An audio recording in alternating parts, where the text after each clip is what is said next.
Assalamualaikum warahmatullahi wabarakatuh. Perkenalkan saya Ria Widyaswati. Di sini saya akan menjelaskan tentang kerangka konseptual akuntansi sektor publik. Kerangka konseptual merumuskan konsep yang mendasari penyusunan dan pengembangan standar akuntansi pemerintahan. Ruang lingkup kerangka konseptual itu ada tujuan kerangka konseptual, kemudian lingkungan akuntansi pemerintahan, pengguna dan kebutuhan informasi para pengguna, entitas akuntansi, dan entitas pelaporan.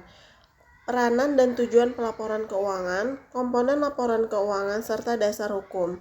Kemudian ada asumsi dasar, karakteristik kualitatif yang menentukan manfaat informasi dalam laporan keuangan, prinsip-prinsip, serta kendala informasi akuntansi. Dan yang terakhir ada unsur-unsur yang membentuk laporan keuangan, pengakuan, dan pengukurannya. Tujuan dari kerangka konseptual adalah sebagai acuan bagi penyusun standar dalam melaksanakan tugasnya. Yang kedua, penyusun laporan keuangan dalam menanggulangi masalah akuntansi yang belum diatur dalam standar. Yang ketiga, ada pemeriksaan dalam memberikan pendapat mengenai apakah laporan keuangan disusun sesuai dengan standar.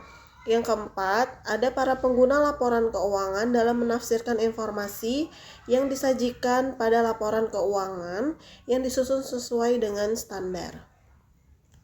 Kerangka konseptual sendiri berfungsi sebagai acuan dalam hal terdapat masalah akuntansi yang belum dinyatakan dalam standar akuntansi pemerintahan. Dalam hal ini terjadi pertentangan antara kerangka konseptual dan standar. Maka ketentuan standar diunggulkan relatif terhadap kerangka konseptual ini. Kerangka konseptual dalam SAP memiliki peranan penting sebagai acuan dalam menyusun laporan keuangan pemerintah. Kemudian, entitas pelaporan unit pemerintahan yang terdiri dari satu atau lebih entitas akuntansi yang menurut ketentuan peraturan perundang-undangan wajib menyajikan laporan pertanggungjawaban berupa laporan keuangan yang bertujuan umum yang terdiri dari pemerintah pusat, pemerintah daerah, masing-masing kementerian negara atau lembaga di lingkungan pemerintah pusat, dan kemudian ada satuan organisasi di lingkungan pemerintahan pusat atau daerah atau organisasi lainnya. Peranan laporan keuangan sendiri disusun untuk menyediakan informasi yang relevan mengenai posisi keuangan dan seluruh transaksi yang dilakukan oleh suatu entitas pelaporan selama satu periode pelaporan. Laporan keuangan terutama digunakan untuk mengetahui nilai sumber daya ekonomi yang dimanfaatkan untuk melaksanakan kegiatan operasional pemerintahan, menilai kondisi keuangan, mengevaluasi efektivitas dan efisiensi suatu entitas pelaporan, dan membantu menentukan ketaatannya terhadap peraturan perundang-undangan.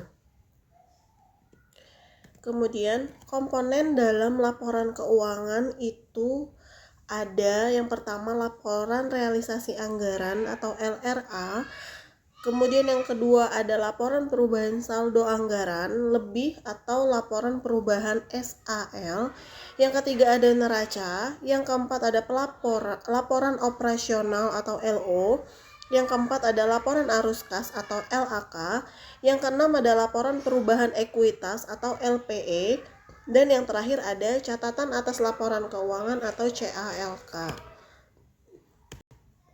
Kemandirian entitas. Setiap unit organisasi dianggap sebagai unit mandiri yang mempunyai kewajiban untuk menyajikan laporan keuangan sehingga tidak terjadi kekacauan antar unit instansi pemerintah dan dalam pelaporan keuangan.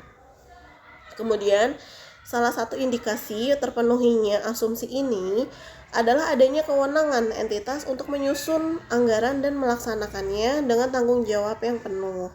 Yang ketiga ada entitas bertanggung jawab atas pengelolaan aset dan sumber daya di luar neraca untuk kepentingan yurisdiksi. Tugas pokoknya termasuk atas kehilangan atau kerusakan aset dan sumber daya yang dimaksud. Laporan keuangan disusun dengan asumsi bahwa entitas pelaporan akan berlanjut keberadaannya. Dengan demikian, pemerintah diasumsikan tidak bermaksud melakukan likuidasi atas entitas pelaporan dalam jangka pendek. Laporan keuangan entitas pelaporan harus menyajikan setiap kegiatan yang diasumsikan dapat dinilai dengan satuan uang. Hal ini diperlukan agar memungkinkan dilakukannya analisis dan pengukuran dalam akuntansi.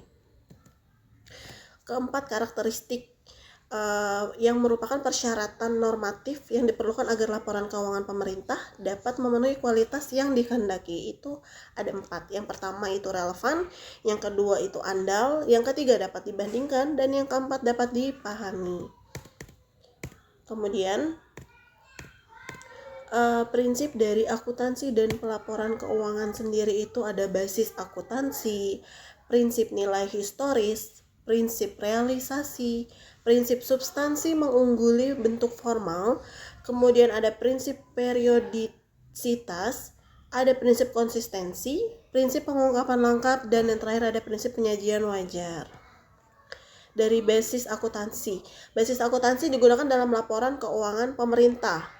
Adalah basis yang akrual untuk pengakuan pendapatan LO, beban aset, kewajiban, dan ekuitas.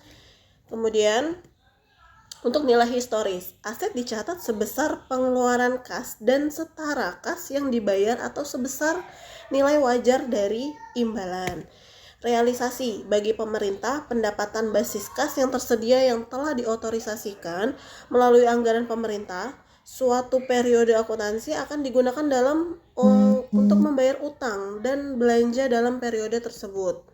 Substansi mengungguli bentuk formal. Informasi dimaksudkan untuk menyajikan dengan wajar transaksi serta peristiwa lain yang seharusnya disajikan. Maka transaksi atau peristiwa lain tersebut perlu dicatat dan disajikan sesuai dengan substansi dan realitas ekonomi dan bukan hanya aspek formalitasnya saja. Ada periodisitas, kegiatan akuntansi dan pelaporan keuangan. Entitas pelaporan perlu dibagi menjadi periode-periode pelaporan sehingga kinerja entitas dapat diukur dan posisi sumber daya yang dimilikinya dapat ditentukan. Konsistensi, perlakuan akuntansi yang sama diterapkan pada kejadian yang serupa dari periode ke periode oleh suatu entitas pelaporan. Pengungkapan lengkap, laporan keuangan yang disajikan secara lengkap informasi yang dibutuhkan oleh pengguna. Penyajian wajar, laporan keuangan menyajikan dengan wajar laporan realisasi anggaran, laporan perubahan saldo anggaran lebih, neraca, laporan operasional, laporan arus kas, laporan perubahan ekuitas, dan catatan atas laporan keuangan. Dalam rangka penyajian wajar, faktor pertimbangan sehat diperlukan bagi penyusunan laporan keuangan ketika menghadapi ketidakpastian peristiwa dan keadaan tertentu.